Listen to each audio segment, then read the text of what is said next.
we have the opportunity to hear from people that are walking in your shoes, and they've done very unique things in their own CCCs and in their communities. So I'd like to have the people that are serving on the best practices panel come to the stage at this time. We have Will Hutchings from Bismarck, Burleigh County CCC. Stephanie Halford with the City of Grand Forks. Vanita Best with Watford City and Mackenzie County.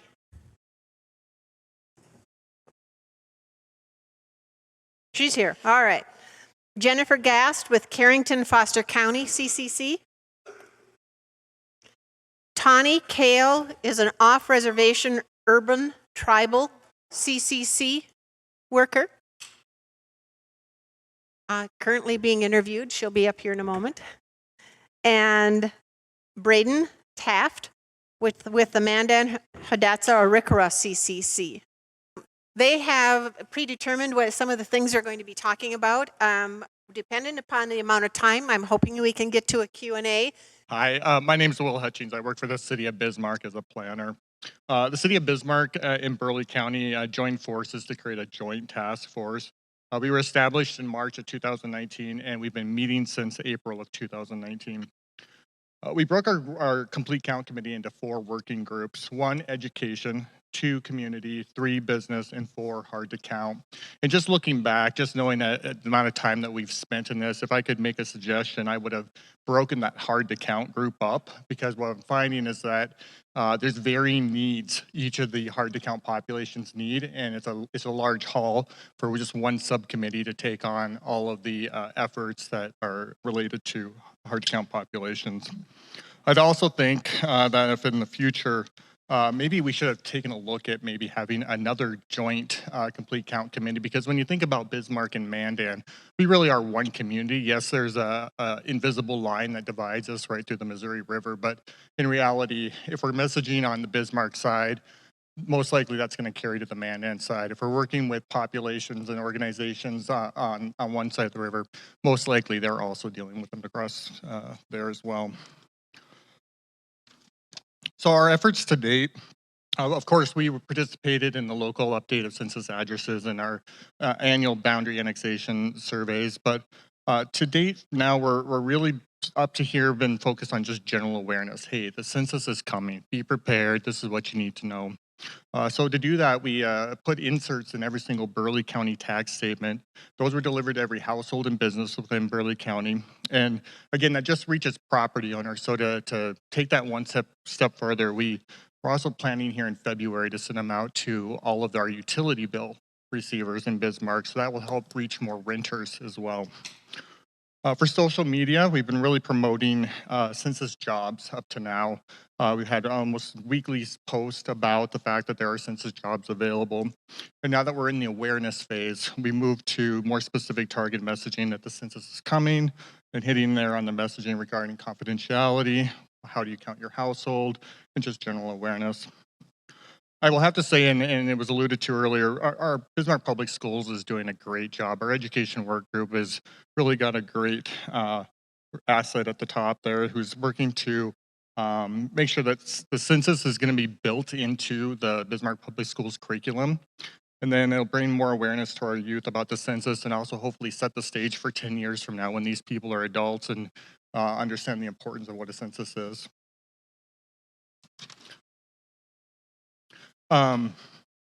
BPS is also ordering stickers that will be placed on every single student from pre-K to 12. So that again creates more awareness and helps get that messaging that those kids are learning in the school to take it home to their parents and share with them, what did we learn in school, and what is the census and why is it important. For our rural areas, Bismarck Library is has been another great partner. They've got ongoing messaging in library, but they're also using the Burleigh County Bookmobile to help provide awareness to our more rural populations out in Burleigh County. And then we're doing targeted messaging, identifying locations that provide awareness campaigns and posters to our hard to count populations. I was specifically asked to speak about children under 5, so low income and homeless efforts. So specifically for children under 5, nationwide, we know that over 5 million children under 5 are undercounted or missed, which it just boggles my mind that people just forget that this little thing is actually human, but you got to count them.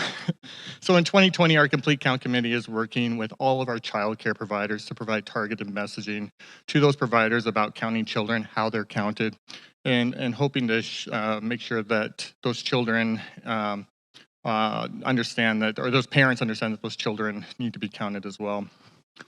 We're lucky that Bismarck Public Schools has a listserv, an email listserv that we're able to frequently send things to the daycare providers about the census coming up. For low income, a little bit of a personal story. Just before the 2000 census, against my parents' advice, I jumped in that car and I drove to Portland, and I said, I'm out. I don't want to live in Montana anymore. And of course, when I get there, I shack up with one of my friends who's living out there, and I am one of those classic people who, on paper, I don't live here, but in fact I did. And so I did not fill out the 2000 census because I didn't want my friend's landlord to know that I was living there. Looking forward now 20 years, I'm a lot smarter, but understanding that I was a low income, hard to count population at one time helps me as our Complete Count Committee get more awareness out. So we've been working with a lot of agencies and organizations that provide services to our low income residents, including the library, our support services, public health, our rental associations in the Bismarck, Mandan region. We're also identifying those hotels and motels that serve as, so I would say, pseudo low-income housing, where people are paying by the week and not necessarily a home, but actually they're living there. And I'll have to say that Rome has been a great tool for us to be able to understand what are the characteristics about those areas in town with low response rates, and then being able to target them. So from that information, we're able to figure out that a lot of them don't have health insurance, so they're most likely frequenting walk-in clinics or public health, and that a lot of them are also lacking rural broadband or broadband service as a whole. For homeless, it's critical for our CCC to help identify those locations that provide those services for the homeless. So we've partnered a lot with food pantries, soup kitchens, churches, shelters, transitional housing, and again, those organizations that serve the homeless. And based on the recent point in time count, we'll be able to take that information and translate it into TENSIL, or the targeted non-sheltered locations, to ensure the census has enumerators in places where people are going to be counted. So that's all I had. Thank you. That's all you had? Sorry. That was a pretty good intro. I'm Stephanie Halford. I'm with the Grand Forks CCC, a planner for the city. So our Complete Count Committee is made up of over 50 people from our community. And that, for us, same as Bismarck, it doesn't stop at a border. We also have partnered with these Grand Forks as well as the county. We have departments throughout the city as well as downtown, chamber, young professional, global friends, social security, housing authority, the Y, churches, veteran services, senior centers, schools. Again, they all have different wants and needs and different audiences, and they receive information different ways. So we knew that all these different partners were extremely important. So part of our process, I don't want to repeat anything else that Will said, but we had a lot of similarities. We quickly found out after our census solution workshop that the subcommittee, the traditional subcommittee structure, didn't really work for us. So actually, we formed our subcommittees a little bit different than probably a lot of other people are doing. And we split it off into 7 different groups. Our first one is actually college students, apartments, and Greek housing is one subcommittee. The second one is digital divide and seniors. The third one is renters, PO boxes, and residents. Fourth is the air base. And 5th, households with language and lit barriers, new Americans. 6, American Indian, and 7, children under age 5 and school children. So we've split it off that way because we quickly found out that, again, they receive their information a lot differently. They hear things a lot differently. So again, we're meeting, all our subcommittees meet the second week of the month. And it's social media channels that they have. It's newsletters, it's letters to the parents, it's all different. And we knew that if we had one group that was handling one of those things, or split off into education or a government, we knew we would struggle there, because so many of these with language and everything is just, it's also comes down to those trusted voices and events. It's so many different things. And that was kind of one of our biggest things that I would probably recommend to look back at is how are all your partners and these audiences that are traditionally undercounted, how are they getting their information? Because it's a little bit different for everybody.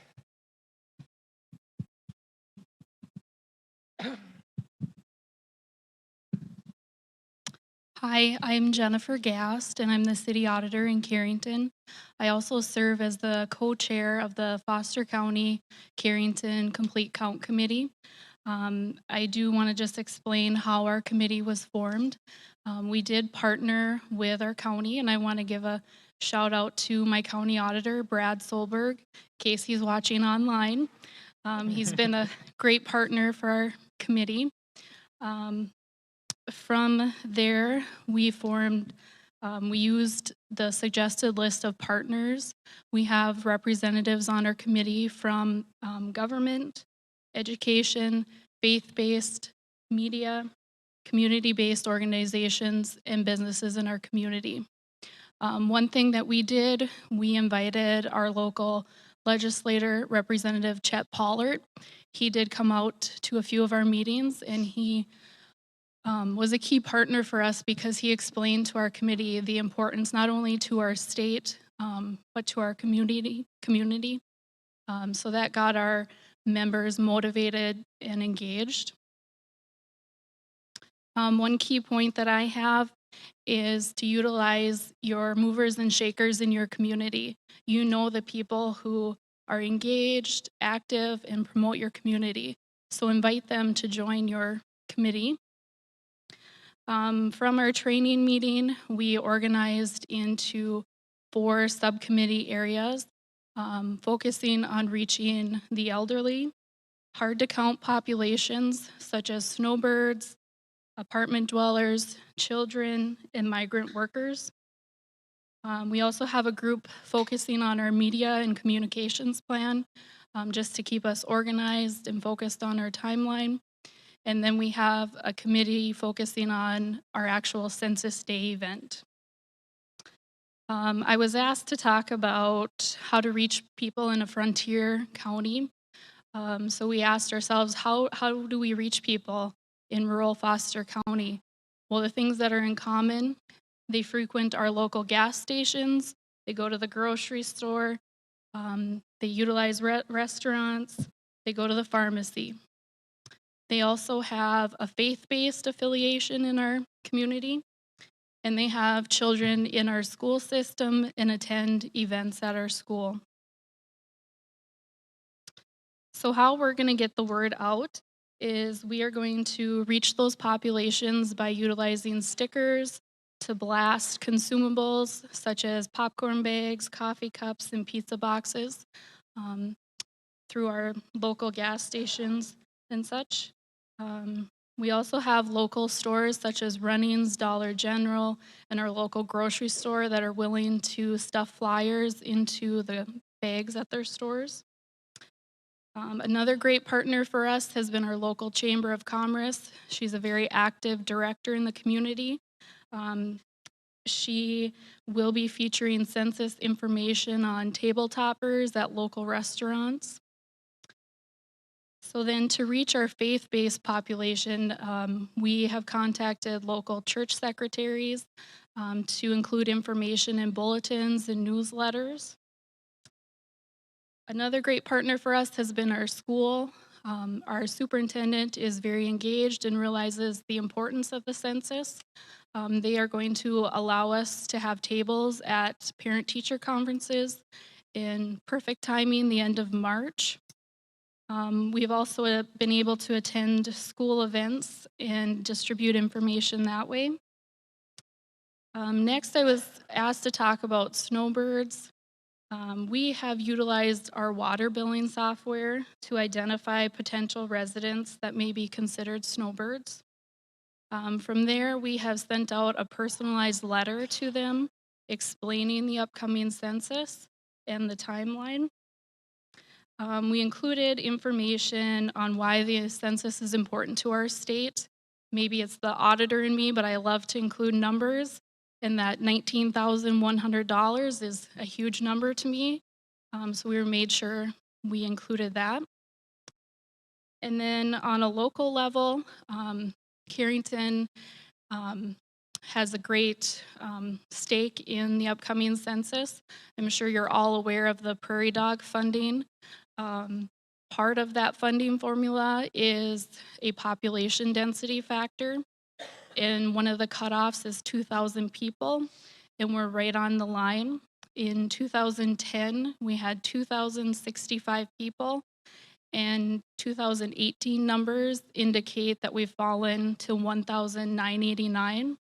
So we're really trying to blast our community with that information because we stand to lose $500,000 in infrastructure funding. And as we all know, nobody likes to pay more in taxes and special assessments. So we're just really encouraging people to respond when they know there's a direct impact to them. We're hoping they're more likely to respond. Some of the other things that we've done to reach our elderly population is attended events at our local senior citizen centers, included information in newsletters. We will be offering free transportation for a week to our local public library, another great partner. We have an excellent librarian that's willing to help in any way she can, so we're going to offer free rides for anybody.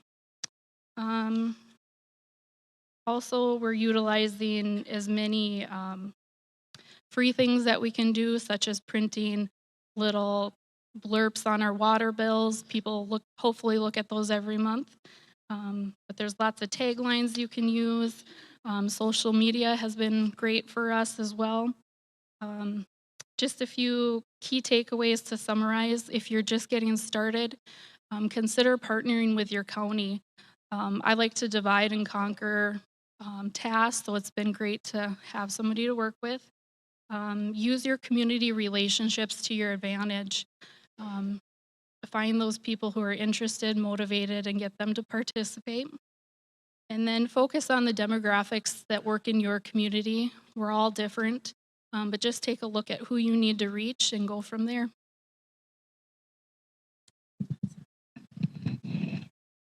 So I'm very animated, so I'm going to stand up because I don't want to hit the people that are sitting next to me. No, you're okay. Yes, you're welcome. So, hamatakuyapi, jante washtea, nape chiyuzape. La chochaje wiawashtea machiapi, tani kale hamachiapi. Hello, relatives. I greet you with a good heart and a handshake. My Lakota name is Good Woman, and my name is Tani Kale. And I'm here today representing our off-reservation Urban Indian Complete Count Committee. I've been asked to say that a couple times. I still haven't quite got it right. So the first thing that I wanted to talk about was for our Native population in North Dakota. We have a couple barriers that were there that we're working to address. And the first one was it wasn't until the 1960s and the 1970s censuses where you personally identified what race you were. Before that, it was the census worker who went, you look Native. And that's what they would write you down as. You look white, and that's what they would write you down as. So it's only been the last couple of censuses that I still don't know, that we get to say what race you are. You get to identify what race you are. And it wasn't until 1990 that the federal government finally partnered with tribal specialists to actually work specifically with the tribal nations. The other barrier facing North Dakota Natives is the physical addresses. I heard Vicki mention it earlier today that if you live on the reservation, you do not have a physical address, you have a P.O. box. And the census cannot be sent to a P.O. box, it has to go to a physical address. Therefore, that's a problem.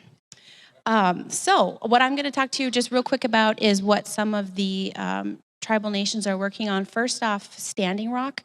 They are working on, their self-response efforts. They've had question and answer centers help set up in some of their district buildings and trying to get people to come in and fill it out that day.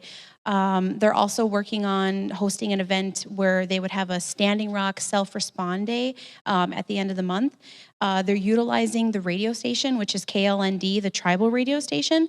This is really important in tribal communities because traditionally wise, if your grandma, your unchi, your kukum tells you to fill out the census, you better fill out the census.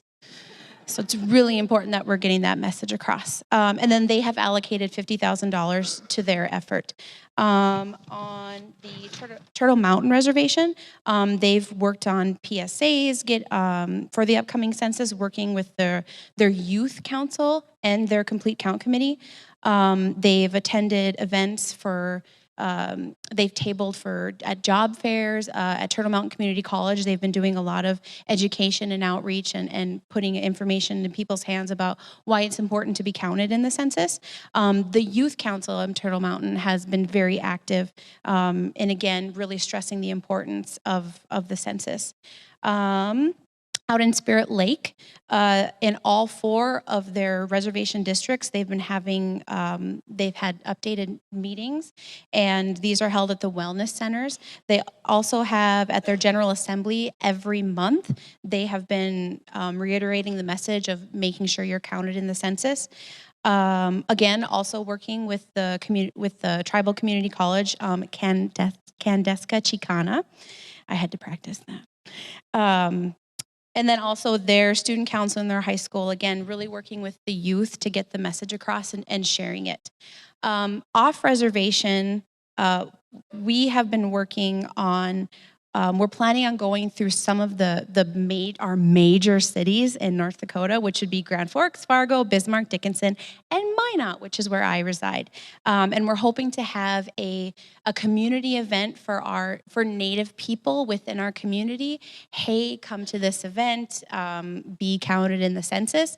Because another barrier that I just wanted to mention too was there's a little bit of miscommunication for Native people is they think they're being counted because a tribe will do their own census, but there's also the federal census and they're not the same. So Native people or tribal members will think, well, no, I don't need to be counted. My tribe already counted me.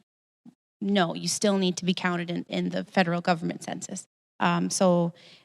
Trusted faces, trusted voices is the phrase that Cheryl says a lot, and it's getting the people in that community, that people know. So, I mean, people in Indian country, Auntie Beatrice, we know who Auntie Beatrice is. If she tells you that you need to be a part of the census, you're going to be a part of the census. So that is what I have for you today. Thank you. You're going to put it back?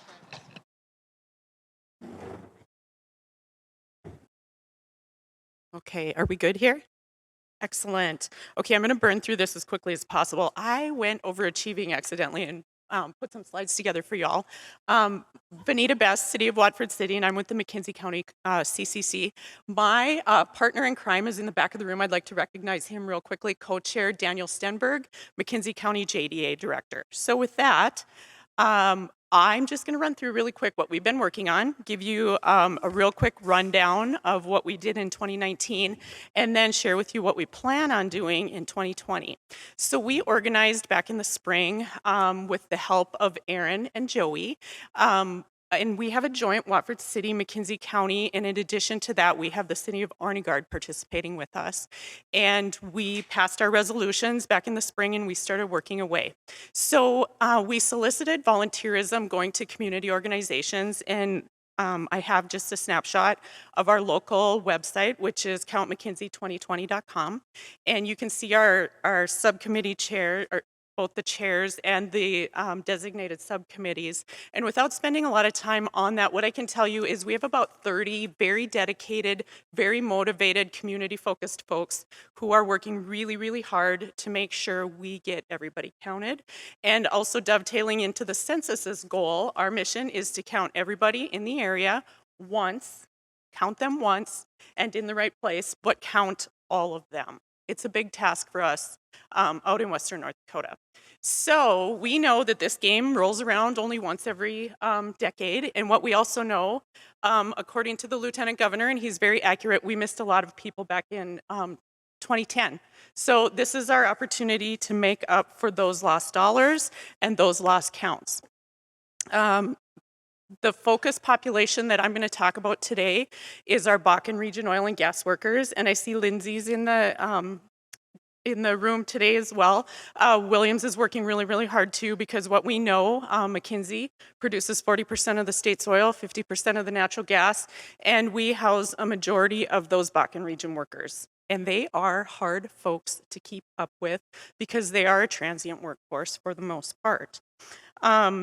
Just a quick snapshot of the change in our community from 2010. We counted 6,300 people in the county in 2010, and the city was 1,744.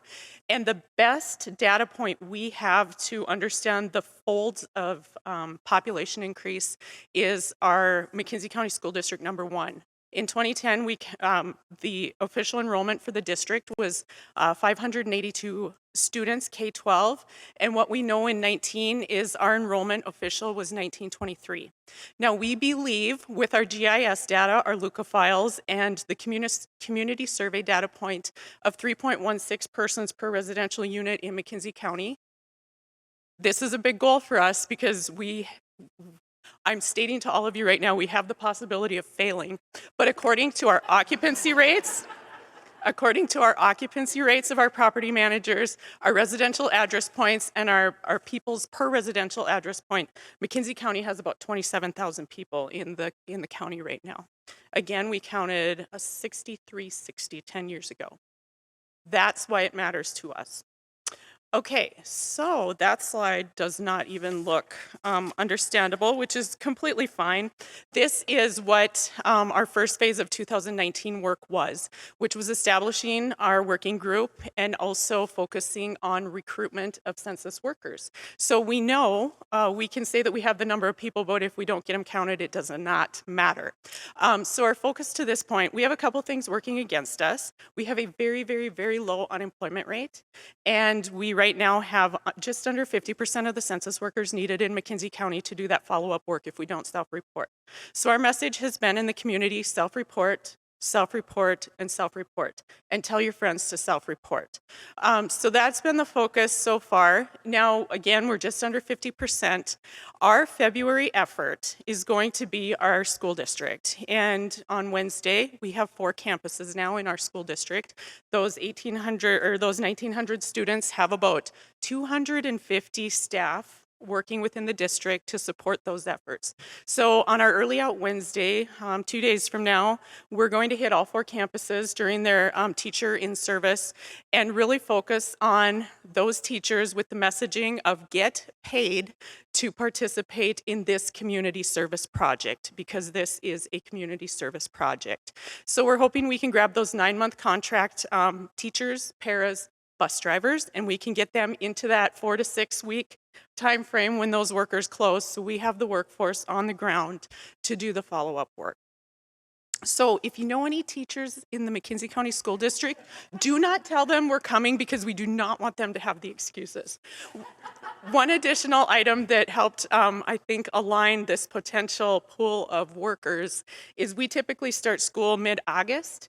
This year, because we have a new elementary school coming online and it won't be complete and ready for occupancy until after Labor Day, we're not starting school until after Labor Day. So as I was telling Daniel, we can recruit them, they can work through the end of July, and they still get a month of, recoup time before the next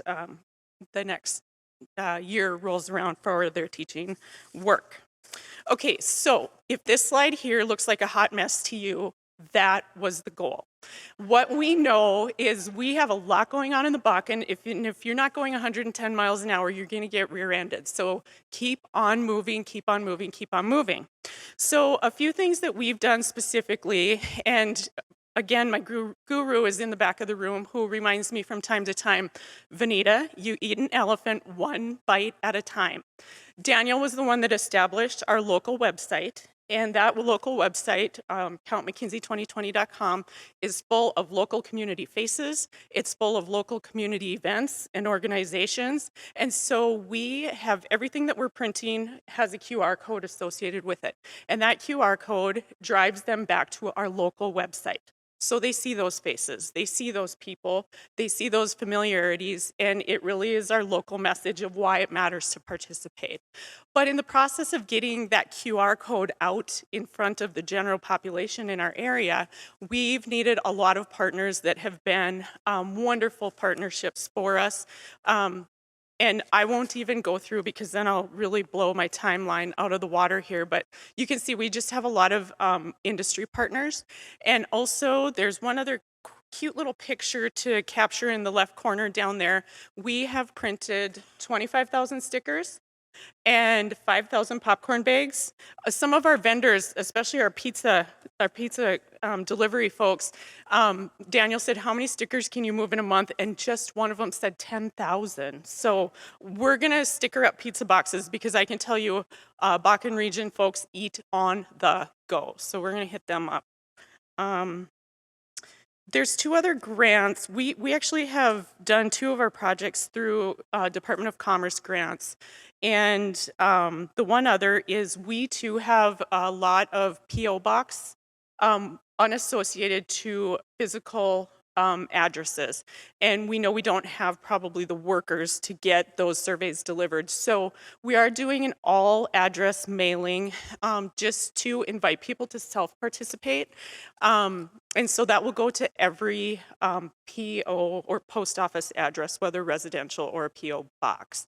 So that's another one of our efforts.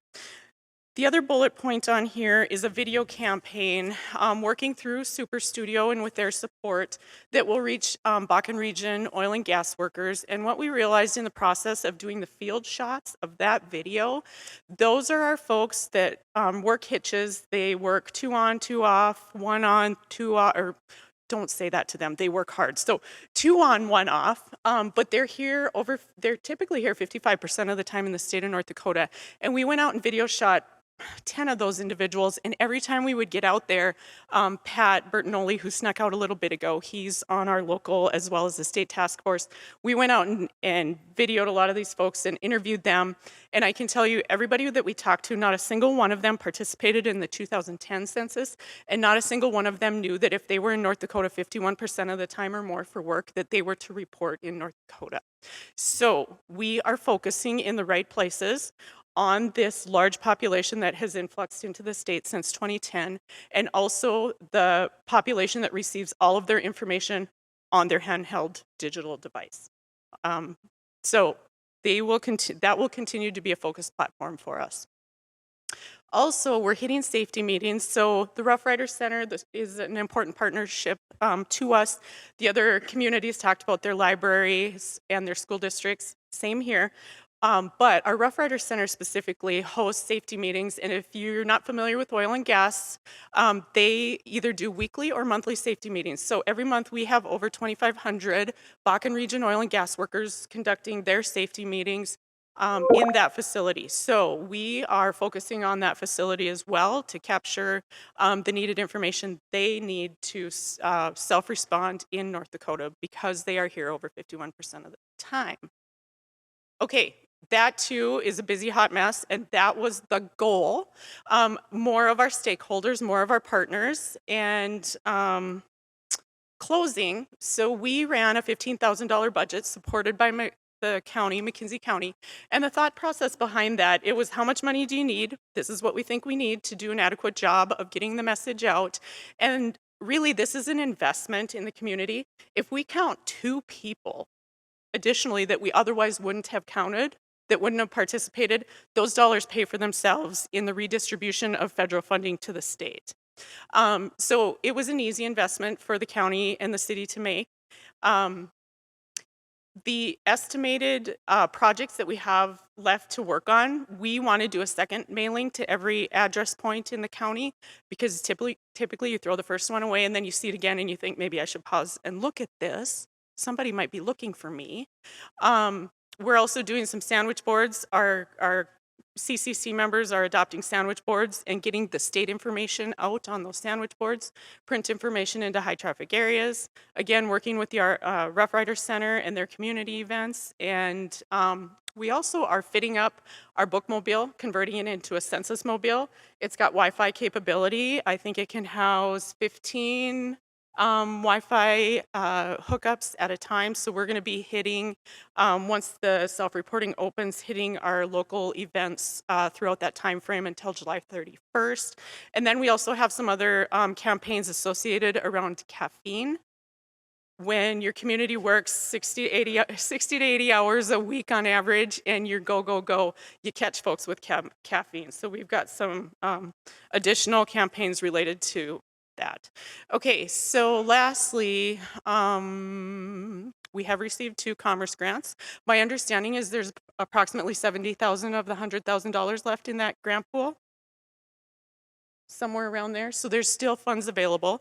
We're actually going to reach out for a couple more grants because we think there's a lot of work to be done in March, April, May, June, and July still.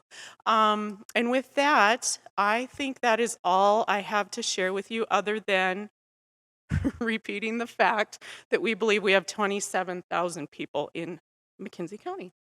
So with that, thank you so much.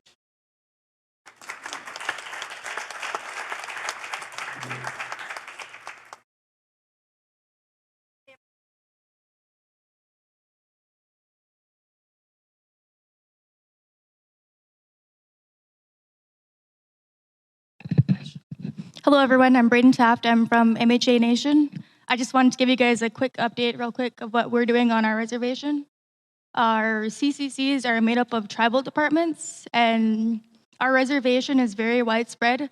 So there's a lot of different counties on our reservation. We went to McKenzie County's CCC meeting last week, and we've been working with them, and we plan to have our CCC meetings in our towns on the reservation and do trainings and events for them so that we can help people self-report. Our high school has a leadership program, and so they'll be doing a census informational video. We'll also utilize our social media, our local papers, our radio station, and also the casino. That's all I have.